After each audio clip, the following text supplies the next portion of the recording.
What's up, everybody? My name is Ryan Turford, and today is Wednesday, and you know what that means?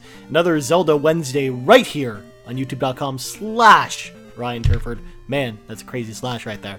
Let me tell you what. So, basically, this is part 2 of my playthrough of Zelda 2, The Adventure of Link. I'm very excited. We're going to go to Palace 2 today. We're going to get a glove that makes us do this with our hand. It's going to be great. It's going to be fabulous. It's going to be awesome. If you like this video, like, subscribe, share with all your friends, all that good stuff. So we're going to just switch on over here and hop in. Of course, Mr. Monokuma wants to be in the frame too, but that's okay. So, basically, when we were playing last week, I stated we were probably going to go to Death Mountain. However, that's actually not going to be the case. We're actually going to go to the palace instead. Because basically, I tried a couple trial run-throughs of doing Death Valley, and I don't think we're leveled enough for that, but we are leveled enough to do the palace. So that's exactly what we're going to do here. Of course, these fish are really, really annoying. I hate them so much. Especially because once one goes out of pattern, then they can be kind of ridiculous to deal with. Generally, the trick to them is you want to sort of kneel right before they hit you. Because what you do is you can usually just block their ranged attack, and then they usually just fly over you.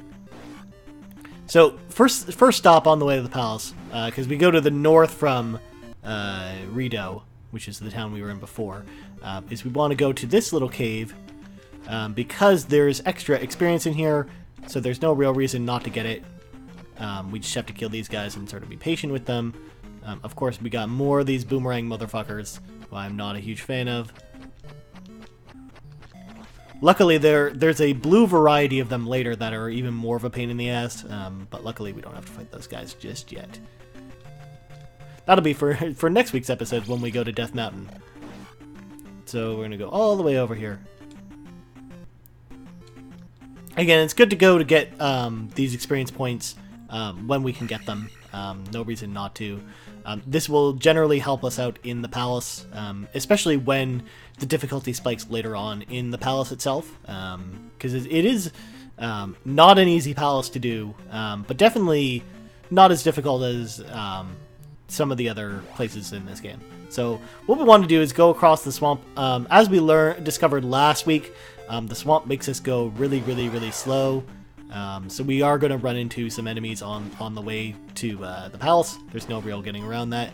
But if we hit these smaller dudes who shoot the Deku nets at us, they are pretty easy to beat, as long as we don't hit one where these bird enemies come in that are actually really annoying. So we can just walk up to them, as long as we be patient with them. If there's anything I'll preach about Zelda 2 is, just like Mega Man, you need to sort of be patient with what you're doing. This game, more than any other game, is all about learning your enemies' attacks and sort of telegraphing their attacks, basically. So what we want to do here first is, as I mentioned last time, generally the statues will drop items if we hit them. So we actually hit one there, and it had a full magic potion, which is awesome because we have the life spell, as I showed you guys last time. Basically, the life spell basically refills our health, which is awesome. So we don't want to get off at the first stop for this elevator. We actually want to go down all the way down here.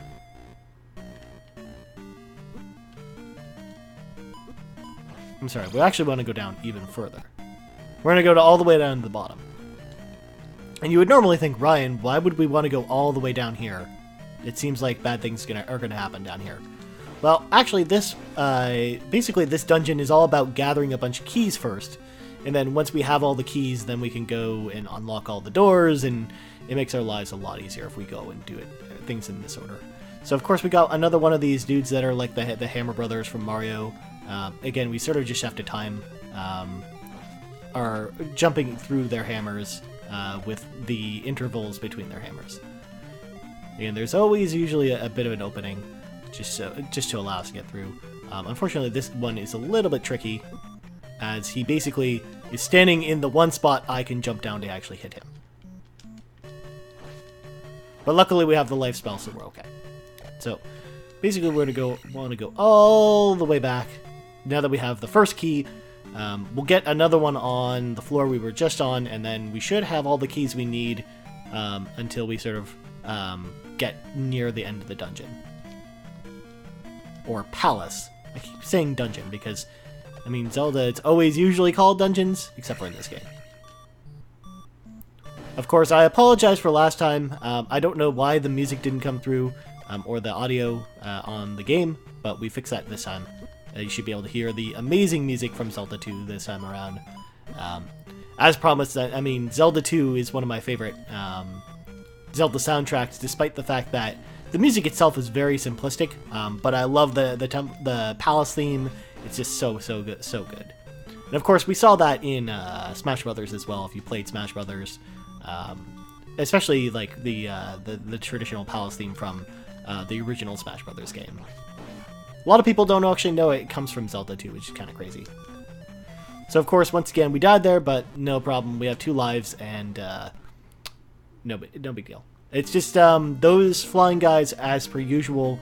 If you remember correctly, they're fun to grind, but the problem with them is when you have other enemies in the same room as them, things can get quite hectic. We were lucky that we were able to dodge some serious injury there. Now we can sort of just hammer away at this guy. Basically, our goal is to get an additional level to all of our experience, like all of our things here. So life, magic, and attack. Though generally attack we won't actually probably upgrade until we beat the final boss even. But we want to get, like, our goal is to get that before we leave here.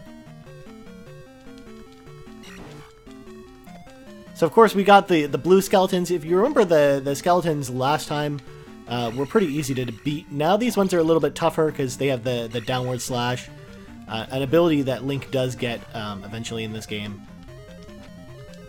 So we mostly just have to let them jump over us. So we can upgrade our magic right away, but we're not going to do that because we're going to upgrade life first, because that will reduce some of the damage that we'll take for the rest of the dungeon, which will be helpful, because it'll actually be more helpful than having magic right away.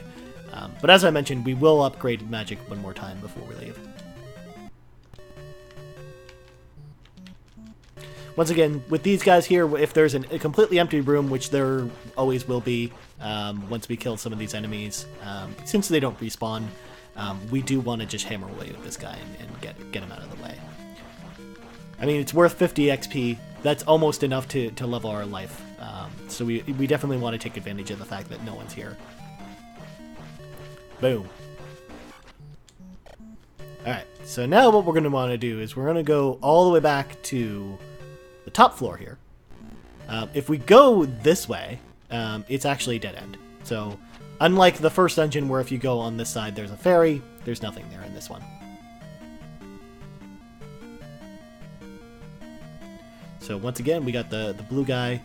They are a little bit easier to take out when there is only one of them, despite the fact that I'm not doing a very good job of showing that off.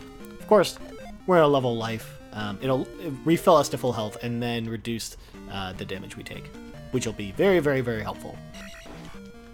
Of course, like the Floating Medusa heads in Castlevania, these guys can be a big pain in the ass. We try not to let them hit us at all because we lose experience and they actually deal a lot of damage if they hit us. So we want to try and stay away from them. And that's right, I said lose experience. Like, we lose experience points if we get hit by them, which is dumb. So, again, usually it's better to try not to get hit by them. And usually this slime, I usually let just jump off the cliff like that. Basically, there's no... Like, if we try and jump into them, we're probably going to get hit, so there's no real reason to deal with them. Especially for only 2 experience. And same with that one as well. So we're going to keep jumping this way. So again, we used our first key, and we have 1 more key in reserve. In fact... oh, sorry, we have 2 more keys. So once again, with the iron knuckles, yes, those are what those guys are called, it's usually best just to jump and whack them. Boom. Now, again, that thing's moving really quick. It's probably easier for us to just keep going. So if we want, if we need a magic potion, we can actually whack that that statue up there, which we might actually get now because we've been hit once. This is some odd behavior from this thing, by the way. I'm not used to it actually just jumping up there and just sitting up there. Once again, no reason not to kill this thing. One, it'll be out of our hair. Two, it'll give us some extra needed experience points for later. Again, Zelda 2 is a game very much not beloved by Zelda gamers of any kind, unfortunately. I'm one of the only people who actually really love Zelda 2, because it is my favorite Zelda game. It is definitely the toughest Zelda game, though. And one of the reasons why a ton of people don't love it, number one, it's like Simon's Quest, the second Castlevania game, where it's very much you have to discover on your own what the hell you're supposed to do in this game. Unfortunately, it's not actually easy to figure a lot of that out, especially if you've never played before or if you don't have a guide. Of course, I just walked right into that one. And again, we don't have to worry about the other one coming in into the picture here from out of frame. The reason I killed this one on its own and not the other one is because of the reason I don't want to deal with both of them, especially at the same time, because that can be a big pain in the ass. So we can just sit here and just whack away at this guy. Just keep whacking. Alright. So now we're going to take this elevator here. Unfortunately, like, we don't really have a choice. But we're not going to go all the way to the bottom this time, because that'll actually lead to the boss room, and we actually need one item before we go there. So we can actually get that on this floor. So we go to the left. Now, again, what I want to do is sort of draw him over here, so I can deal with these guys separately. Boom. One key left.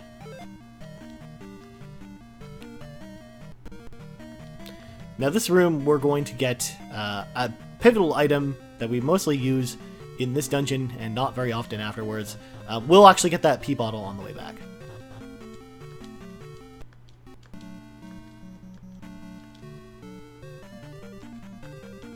Of course, we got the red hard knuckles here, or iron knuckles. Unfortunately, they're very, very, very annoying if you don't know their pattern. Their pattern being jump over the heads and whack them in the head. Because if you don't do it that way, they're very tough. So since we had our last key there, we were able to get the Power Glove. The Power Glove, what it does, it allows us to destroy platforms, which you'll actually see us use in just a second. Of course, what we're going to do is use our handy trick here. We're going to jump up here. Boom. Full magic. And we'll equip the life spell, because that'll be the one we actually use next. We'll actually upgrade magic this time. And as mentioned, we can destroy these platforms. We don't want to really get hit by them, even though that's exactly what we just did there. Of course, if you don't remember from last week, upgrading magic will make our spells cheaper. So that's really the advantage of doing it. And again, that'll be more handy later in the game, or when we use our life spell to heal ourselves.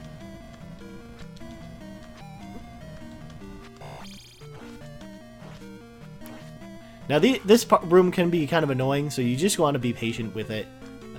As I sort of try and preach, usually there's a lot more fire on the ground that we usually have to deal with, but this time we were actually pretty lucky that thing just sort of left us alone that time. Now this room can actually be a bit of a pain in the ass. We just want to sort of run through it as quickly as we can, though. We're going to take some hits, but it's better to take those hits than sort of linger in this room.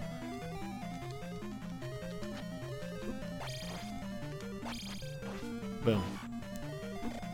Once again, we'll just destroy all these blocks. And we got one more of these rooms to deal with. Of course, no skeleton that time, but that's okay. So now, since this is a completely empty room, we want to take advantage of the fact that this is here and just whack away, get another 50 XP. And we're pretty close to the boss now, actually.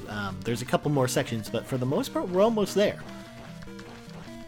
So we're just going to keep whacking away as he continues to sit there and just stare at us. Boom. Once again, there's another one in this room. We want to try and get it before the other one comes in, but unfortunately we didn't get it in time. Again, we want to kill all these floating orbs in this room, since we can really just narrow them down one at a time, and there aren't any other enemies to deal with.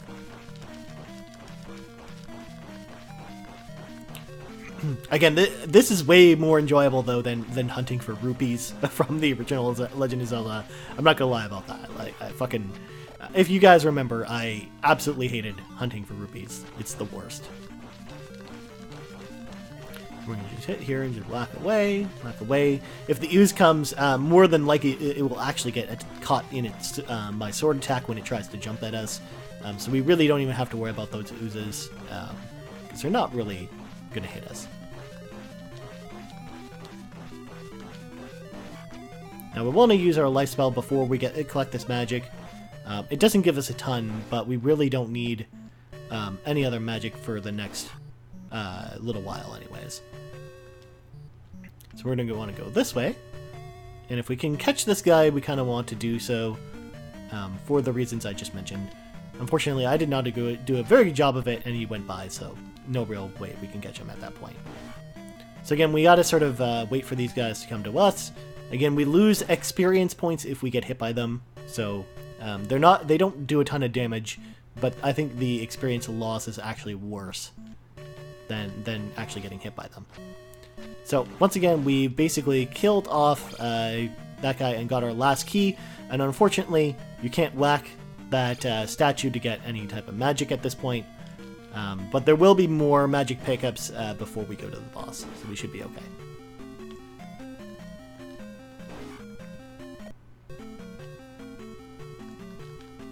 Now we caught him this time, so we're just gonna grind away at him. Because like I said, we want to get as close to 1,000 before we beat the boss, because we don't want to waste the XP, the potential XP we can get from completing the palace. Since, as I mentioned, what it usually does is it will give us enough XP to go to whatever that happens to be our next level, for what anything we're leveling. Once again, there's a statue up there. And these blocks, as I mentioned before, we can actually destroy them if we want to create ourselves a tunnel. Of course, we don't really need to do that, so we can just kill this guy here.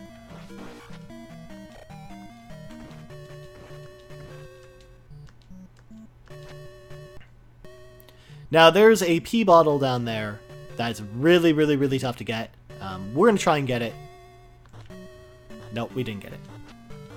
It's really tough to get. You basically have to angle yourself in such a way where when you fall down, you just fall on top of it. So we want to kill those guys first.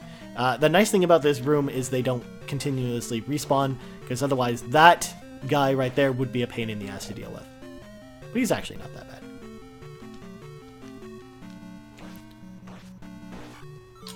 Now, what we want to do... First of all, I'm just checking our lives. So we want to use this. And then what we do is, the reason we use our life spell while it's refilling is to maximize the amount of magic we're able to output there.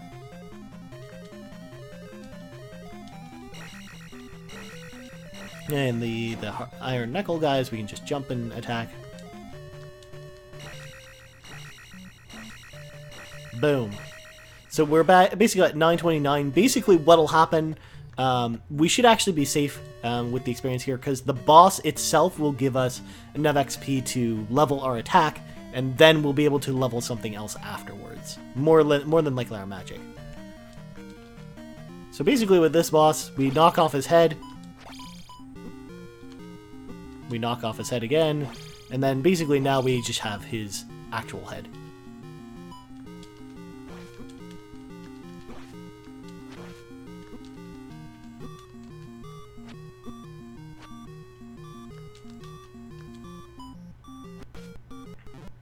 Alright, we've got one more life left, but this should be more than sufficient. Basically what we'll use is our shield first, like so, and then equip the life spell.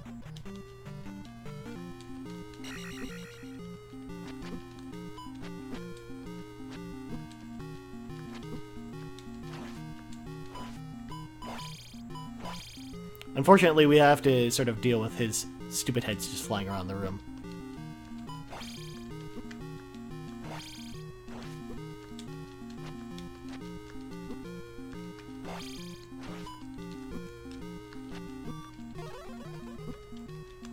God damn it, I'm having a tough time hitting him. Come on. Boom! He is defeated, of course. If we're not careful there and we have a tough time killing him there, it can actually... we can basically die to those helmets there, which is bad news for us. So we use the final key to open this door, and what do we have here? We were able to use the jewel there to do whatever the jewels do. They basically, once we put them all up in all the palaces, we'll be able to wake Princess Zelda. So what we're going to do actually is not level magic right away, which is our next one. Instead, we're only 300 away from leveling our health again, so that's actually what we're going to want to do next. Now, I actually want to fight these dudes, since we are so close to leveling again. We'll just run over to the other side.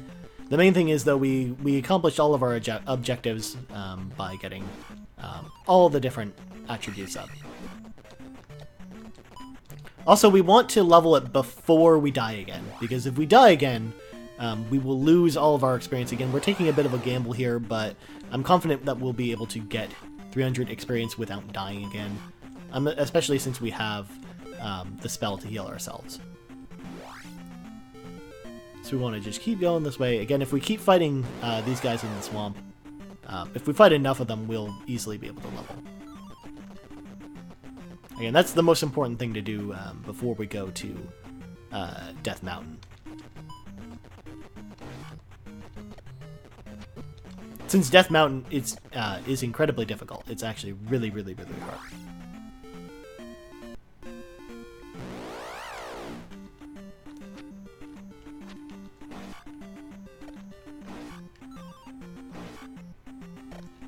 So again, we gotta kill some oozes. They're not really that difficult.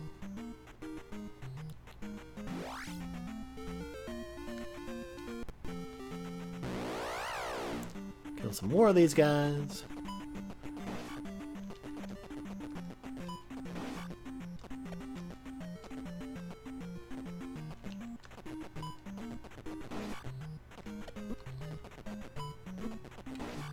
Of course, we did that very, very sloppily. So now what we're going to do is we're going to head towards the town, because on our way there, even if for some reason we don't level before we go to Death Mountain, we will when we get there. Since we'll have full health and magic anyways, it's not a huge deal. But I'll grab these guys there, I'll hit them on the road, so don't really do anything. Now once again, we got the skullfish, which I hate.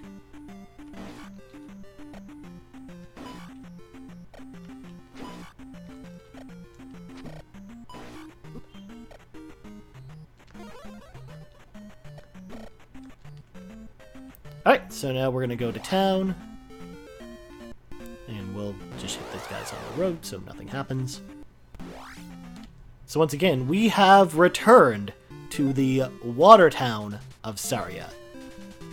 Of course, Saria, in case you missed last week's episode, is our friend from Ocarina of Time. Of course, all the towns in this name, basically a lot of the characters from Ocarina of Time, they actually borrowed from town names in Zelda 2, which is actually pretty awesome. So we're going to talk to the old lady, refill our magic, boom, and then there will be the girl in the red dress here, who we can just talk to refill our other attributes as well, like our health. I can restore your health, boom. Once again, we're going to talk to the river guy. You know, Bagu, then I can help you cross. Boom. So of course, Bagu is our friend who we met in the woods, who gave us a note, who allows us to get across the bridge.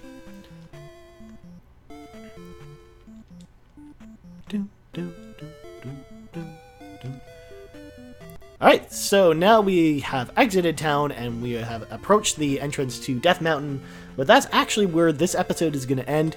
So we're going to come back to me, so I want to say thanks again for watching this Let's Play of Zelda 2, The Adventure of Link. Boom. Not Link's Awakening.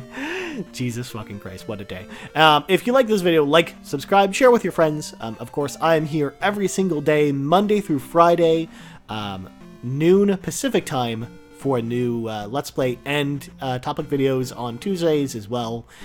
This weekend, I will also be streaming The Division, noon to 3 p.m. Eastern Standard Time on Saturday.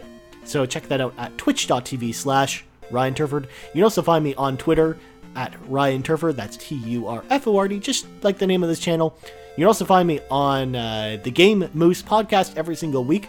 You can check us out on iTunes just by searching Game Moose, or you can find us at www.talkmoose.com or facebook.com/Game Moose podcast, or all over the place. That's kind of what we do. Anyways, that's gonna do it for me. So you've been watching another YouTube video right here on youtube.com/Ryan Turford. I'm out.